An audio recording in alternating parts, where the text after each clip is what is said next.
अंडमान निकोबार में जवाहरलाल नेहरू ने यहाँ का एक कोको द्वीप किसको दे दिया? म्यांमार। क्योंकि म्यांमार का कहना था कि जब विभाजन हुआ था तो हमको ये अंग्रेजों ने दिया था तो दे दिया। ये सबसे बड़ा बेवकूफी किया उन्होंने। लेकिन चाइना पैसे से बहुत शक्तिशाली है। देख रहे हैं अमेरिका के धमकी से नहीं डरा रहा है और यहाँ से चाइना सड़क लेके चला है। China Myanmar economic corridor. अब उसको इतना घूमने की जरूरत ही नहीं है। हम लोग यहाँ कह रहे हैं मलक्का रोक देंगे, मलक्का रोक देंगे। चाइना क्या प्लान कर रहा है कि यहाँ से सीपीईसी बना लेगा और यहाँ से पानी वाली जहाज से लेके आएगा। यहाँ उसने सैन्य अड्डा ले रखा है, हम्बनटोटा में सैन्य अड्डा ले रखा है, कोको द्वीप में ले लिया है, म्यांमार के पास और बांग्लादेश में अभी प्लान चल रही है उसकी, चिटगांव के पास। अब वो यहाँ से ले आएगा यहाँ पर और यहाँ से सारा पेट्रोलियम को पहुंचा देगा कहाँ?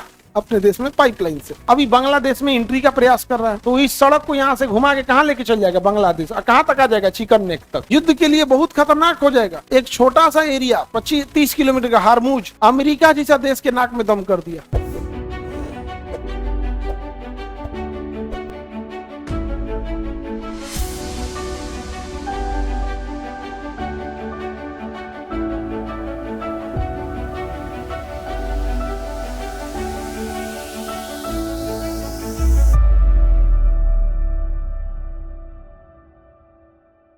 ये हो गया म्यांमार। चाइना से सटा हुआ है म्यांमार। इसका मिसयूज चाइना बहुत अच्छा से करता है। हमारा यहाँ पर ना अंडमान निकोबार है। अंडमान निकोबार में जवाहरलाल नेहरू ने यहाँ का एक कोको द्वीप किसको दे दिया? म्यांमार। क्योंकि म्यांमार का कहना था कि जब विभाजन हुआ था तो हमको ये अंग्रेजों ने दिया था तो दे दिया। ये सबसे बड़ा बेवकूफी किया उन्होंने। सबसे बड़ा बेवकूफी था म्यांमार को कोको द्वीप नहीं देना चाहिए। उसके अलावा म्यांमार ने क्या किया कि इसको चाइना को भाड़ा पे दे दिया। ये तो लॉजिक मिल गया हम लोग को बहाना, या तो वापस दो या तो अपने लिए यूज करो, वापस दो या तो अपने लिए यूज करो। लेकिन चाइना पैसे से बहुत शक्तिशाली है। देख रहे हैं अमेरिका के धमकी से नहीं डरा रहा है। चाइना के पास क्या है? पैसा है।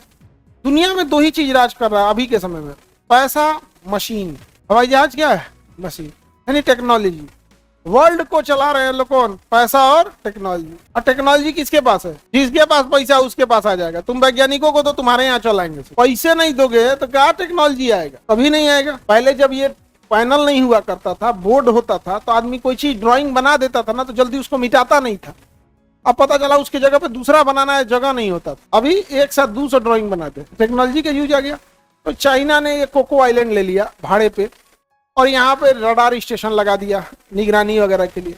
अब हम लोग का यहाँ श्रीहरिकोटा और ये सब चीज मिसाइल प्रक्षेपण केंद्र वगैरह ये सब बहुत दिक्कत करता है। और यहाँ से चाइना सड़क लेके चला है। China Myanmar economic corridor. अब उसको इतना घूमने की जरूरत ही नहीं है। हम लोग यहाँ कह रहे हैं मलक्का रोक देंगे, मलक्का रोक देंगे। चाइना क्या प्लान कर रहा है कि यहाँ से सीपीईसी बना लेगा। तो खैर सीपीईसी तो अनस्टेबल है और यहाँ से पानी वाली जहाज से लेके आएगा। यहाँ उसने सैन्य अड्डा ले रखा है, हम्बनटोटा में सैन्य अड्डा ले रखा है, कोको द्वीप में ले लिया है, म्यांमार के पास और बांग्लादेश में अभी प्लान चल रही है उसकी, चिटगांव के पास। अब वो यहाँ से ले आएगा यहाँ पर और यहाँ से सारा पेट्रोलियम को पहुंचा देगा कहाँ? अपने देश में पाइपलाइन से। अगर पाइपलाइन नहीं भी है तो उसके बाद पैसे की कमी नहीं है, दिमाग से बिछा देगा पाइपलाइन। समझे? तो पैसे से बहुत ज्यादा हो रहा है और नेहरू को तो ये देना नहीं चाहिए था। कौन सा द्वीप? Coco Island. इसके अलावा ये सब जो सीपीईसी लेके चला आया सब, ये बहुत डेंजरस हो गया हम लोग के लिए। इधर से सीपीईसी है, इधर से म्यांमार। अभी बांग्लादेश में एंट्री का प्रयास कर रहा है। सोचिए अगर बांग्लादेश में एंट्री करेगा तो इस सड़क को यहाँ से घुमा के कहाँ लेके चल जाएगा? बांग्लादेश। और कहाँ तक आ जाएगा? चिकन नेक तक। कहाँ तक आएगा? Chicken neck. और इधर नेपाल से सड़क लेके आ ही रहा, नेपाल में लेके चलाएगा। और अगर यहाँ पर आ गया तो बस थोड़ा सा एरिया होगा। युद्ध के लिए बहुत खतरनाक हो जाएगा। एक छोटा सा एरिया 50 किलोमीटर का, 25-30 किलोमीटर का हारमूज अमेरिका जैसा देश के नाक में दम कर दिया। अमेरिका जैसे देश के नाक में दम कर दिया। जबकि अमेरिका को बड़ा दूर से आना है। तो हमें दुश्मनों को कमजोर नहीं समझना है। हम चाइना के मैटर पे पैसे से कमजोर हो जाते। हमारे यहाँ पैसा ही नहीं है, हम हाथी हो गए ना।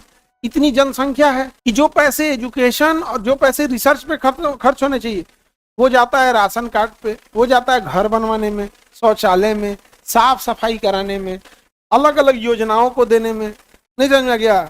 करिया लड़का हुआ तो 1 लाख, ऐसा कोई योजना नहीं है। होना चाहिए, है कि नहीं? बेचारा का एक्स्ट्रा खर्चा हो जाता है क्रीम पाउडर में, लड़की के लिए ज्यादा खर्चा हो जाता है। मतलब दुनिया भर की योजनाएं बहुत चलती है, कुछ एसेंशियल है। अच्छा देखिए, ये जो राशन पे अनाज मिलता है, उस अनाज को इस्तेमाल करने वाले 100% तो नहीं, 80% ऐसे लोग हैं जो उस अनाज पे डिपेंडेंट है। 20% मान के चलते हैं कि बना लिया कि आ रहा है तो आने दो ना, क्या जाता है। ऐसा घूम मिलता है तार घर से आवता का ये बोलने वाले 20% मिलेंगे ऐसे, बट 80% को सच में जरूरत है। हम उन्हें कुछ कर भी नहीं सकते। और चाइना सच इतना डेवलपमेंट, पैसा इतना हो गया है उसके पास। जब पैसा ज्यादा हो जाता है इंसान के पास पावर आ जाता है। आगे बढ़े, पैसा के पास तो इतना पावर है कि पर्स को फाड़ देता है। ज्यादा रख दीजिएगा ना पर्स को, पर्से को फाड़ देगा। हाँ, उतना पैसा रहता है किसके पास में। आगे बढ़े,